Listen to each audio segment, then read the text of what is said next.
BJP ने सड़क पर नमाज पर सवाल उठाया, इस पर पाबंदी की मांग की और आपने बीजेपी पर हिंदू मुसलमान करने का आरोप लगा दिया। तो दिल्ली में ईद से पहले नमाज पर बयानबाजी है, एक जुमा बाकी है ईद से पहले। ऐसे में तमाम पार्टियां अब इस पर बयानबाजी कर रही हैं। बीजेपी ने सड़क पर नमाज पर सवाल उठा दिए हैं। तो वहीं आपको बता दें कि बीजेपी ने सड़क पर नमाज पर रोक की मांग की है। हम किसी के नमाज अदा करने को या न करने के विरोधी नहीं है। आप मस्जिद में करिए ना, जहां आपने जो करना है उस कार्यक्रम को वहां बनाइए, लेकिन मेन रोड में करके आप लोगों को परेशान न करें, ये मेरा कहना है। दिल्ली के अंदर जहाँ तक मैं महसूस करता हूँ, सड़कों पे अब नमाज नहीं होती है पिछले काफ़ी टाइम से। अगर कहीं नमाज सड़क पे होती है तो वो मजबूरी वश होती होगी। अगर मस्जिद में जगह नहीं है, रमज़ान का टाइम चल रहा है, तो कुछ जगहें होंगी जहाँ आ जाती होंगी।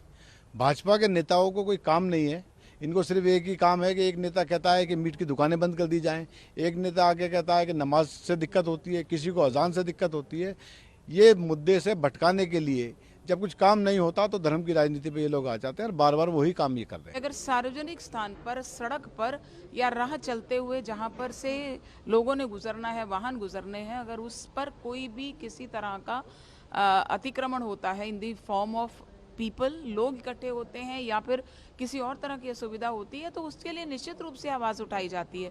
तो इसी प्रकार से उन्होंने उस असुविधा को दूर करने के लिए वहाँ अगर सार्वजनिक स्थान पर ऐसा हो रहा है तो दूसरों को वो नहीं होनी चाहिए।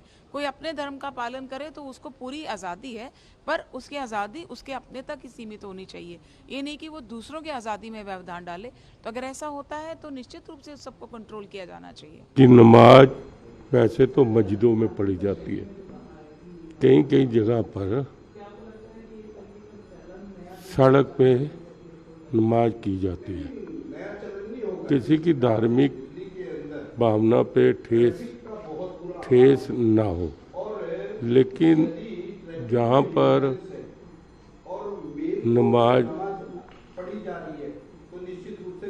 नमाज जो सड़क पे पढ़ी जा रही है, नमाज पढ़ने में किसी को कोई इतराज नहीं। सिर्फ इतराज है कि उस टाइम कोई स्कूल की बस, कोई एम्बुलेंस और आम आदमी को भी उसकी कठिनाई नहीं होनी चाहिए। मुद्दा ये है, तो इस पे उनको विचार करना चाहिए।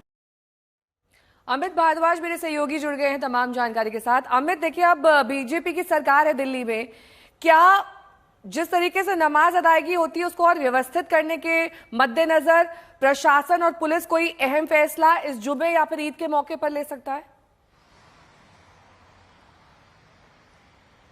नेहा, देखिए, वैसे भी पुलिस जो है केंद्र सरकार को रिपोर्ट करती है, होम मिनिस्ट्री को रिपोर्ट करती है। तो दिल्ली में सरकार जब नहीं भी थी तब भी जो पूरी व्यवस्था थी वो एक तरह से केंद्र के जिम्मे ही थी और इस वक्त भी केंद्र के जिम्मे ही होगी। तो हमने खासतौर पे देखा है कि पहले कुछ सालों से, खासतौर पे जब दिल्ली में दंगे हुए उसके बाद से ही, जब भी इस तरह का बड़ा इवेंट होता है जहां पे किसी तरह का कम्युनल सेंसिटिव इशू हो, तो पुलिस हाई अलर्ट पे रहती है, चाहे वो रमजान का महीना हो, आखिरी जुमा हो रमजान का, या फिर हनुमान जयंती का वक्त हो।